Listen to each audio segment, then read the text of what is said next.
ಇವತ್ತು 2 ದಿವಸ ಕಾರ್ಯಕ್ರಮ ಹಾಕೊಂಡಿದ್ದೆ.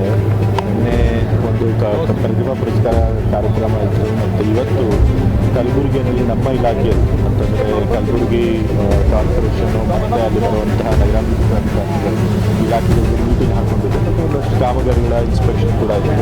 ಸೊ ಆ ಕಾರ್ಯಕ್ರಮ ಆಯಿತು. ಬಟ್ ಜಾನಕಿ ಅವರು ತೀರ್ಕೊಂಡಿದ್ದರಿಂದ ಮತ್ತು ಅವತ್ತು ಒಂದು ಸ್ಟೇಟ್ ಫ್ಯೂನರಲ್ಲು ಮೈಸೂರಿನಲ್ಲೇ ನಡೀತಿದ್ದರಿಂದ ಡಿಸ್ಟ್ರಿಕ್ಟ್ ಅಲ್ಲೇ ಇರಬೇಕಾಯ್ತು. ಹಾಗೆ ನಿಮ್ಮ ಕಾರ್ಯಕ್ರಮ ಮಾಡ್ಕೊಂಡು ಇವತ್ತು ಬರಗಾಲ ಪರಿಸ್ಥಿತಿ ಇದೆ ಸರ್. ಒಂದು ಕಡೆ ಮಳೆ ಆಗ್ತಿದ್ರೆ ಇನ್ನೊಂದು ಕಡೆ ಮಳೆ ಆಗ್ತಾ ಇಲ್ಲ. ಇವತ್ತು ಉತ್ತರ ಕರ್ನಾಟಕ ಮತ್ತು ಕಲ್ಯಾಣ ಕರ್ನಾಟಕ ಭಾಗದ ಜನರು ರೈತರು ಸಾಕಷ್ಟು ಸರ್ ಬರಗಾಲ ಪೀಡಿತ ಪ್ರದೇಶ ಘೋಷಣೆ ಮಾಡಬೇಕು ಸಾಕಷ್ಟು ಒತ್ತಾಯ ಬರ್ತೇನೆ ಸರ್. ಮತ್ತು ಮೋಡ ಬಿತ್ತನೆಗೂ ಕೂಡ ಆಗ್ರಹ ಆಗ್ತಿದೆ.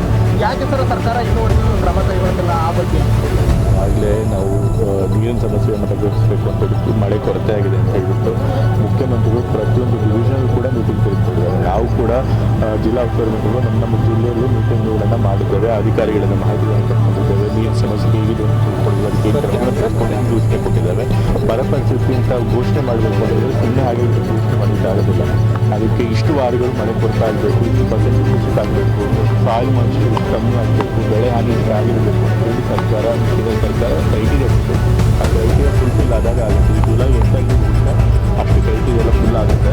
ಮಳೆ ಇನ್ನೂ ಕೊಟ್ಟರೆ ಕಂಟಿನ್ಯೂ ಆದರೆ ಅವಾಗ ಬರಬೇಕು. ಸರ್, ಈಗ SIR ವಿಚಾರದಲ್ಲಿ ಬಿಜೆಪಿ ಮತ್ತು JDS ಹೇಳ್ತಾ ಇದ್ದಾರೆ BLOಗಳನ್ನು ಕಾಂಗ್ರೆಸ್ ಸರ್ಕಾರ ಮಿಸ್ಯೂಸ್ ಮಾಡ್ಕೊತಾ ಇದೆ ಅನ್ನೋ ಒಂದು ಆರೋಪವನ್ನು ಮಾಡ್ತಾ ಇದ್ದಾರೆ. ಕುಮಾರಸ್ವಾಮಿ ಕೂಡ ಅದ್ರ ಬಗ್ಗೆ ಕಂಪ್ಲೇಂಟನ್ನು ಕೊಟ್ಟಿದ್ದಾರೆ. BLOಗಳನ್ನು ಹೇಗೆ ಮಿಸ್ಯೂಸ್ ಮಾಡ್ಕೊಳ್ಳೋಕ್ಕಾಗುತ್ತೆ? BLOಗಳನ್ನು ಮಿಸ್ಯೂಸ್ ಮಾಡಿಕೊಂಡ್ರು ಕೂಡ ಅಲ್ಟಿಮೇಟ್ಲಿ ಎನ್ಯೂಮರೇಷನ್ ಫಾರ್ಮ್ ಎಲ್ಲಿಗೂ ಸಿಗುತ್ತೆ. ಆ ಎನ್ಯೂಮರೇಷನ್ ಫಾರ್ಮಲ್ಲಿ ಏನು ಮಾಹಿತಿ ಕೊಟ್ಟಿರ್ತಾರೆ ಅದನ್ನು ಎಲೆಕ್ಷನ್ ಕಮಿಷನ್ ಅವ್ರು ನೋಡ್ತಾರೆ ಅಲ್ವಾ? ನಾವು ಯಾರು ತಪ್ಪು ವೋಟರ್ ಅಲ್ಲೇ ಅವ್ರಿಗೆ ಜೆನ್ಯೂನ್ ವೋಟರ್ಗೆ ಹೋಗಿ ನಾವು ಎನ್ಯೂಮರೇಷನ್ ಫಾರ್ಮ್ ಕೊಡಿಸಿದ್ರು ಕೂಡ ಅದು ಎಲೆಕ್ಷನ್ ಕಮಿಷನ್ ಗೊತ್ತಾಗೋದಿಲ್ವಾ? ಮತ್ತು 2025 ವೋಟರ್ ಹೆಸರು ಇರಬೇಕು, 2002 ವೋಟರ್ ಇರ್ತಿಲ್ಲ ಅವ್ರ ಹೆಸರು ಇರಬೇಕು. ಆ ರೀತಿ ಇದ್ದಾಗ ಜೆನ್ಯೂನ್ ವೋಟರ್ಸ್ ಎಲ್ಲರಿಗೆ ಬೇರೆಯವ್ರು ನಾವು ಸೇರ್ಸಕ್ಕೆ ಸಾಧ್ಯ ಆಗುತ್ತಾ? ಸುಮ್ಮನೆ ಬೇಕು ಅಂತ ಟೀಕೆ ಮಾಡಿದ್ದಾರೆ. ಫಸ್ಟ್ ಆಫ್ ಆಲ್ SIR ಮಾಡಿ ವೋಟರ್ ಹಕ್ಕುಗಳನ್ನ ಕಿತ್ಕೊಳ್ಬೇಕು ಅಂತ ಪ್ರಯತ್ನ ಮಾಡ್ತಿರೋರು ಅವರು, ಜನರ ಹಕ್ಕನ್ನು ಕಿತ್ಕೊಂಡು ಕೊಟ್ಟಿರೋರು ಅವರು.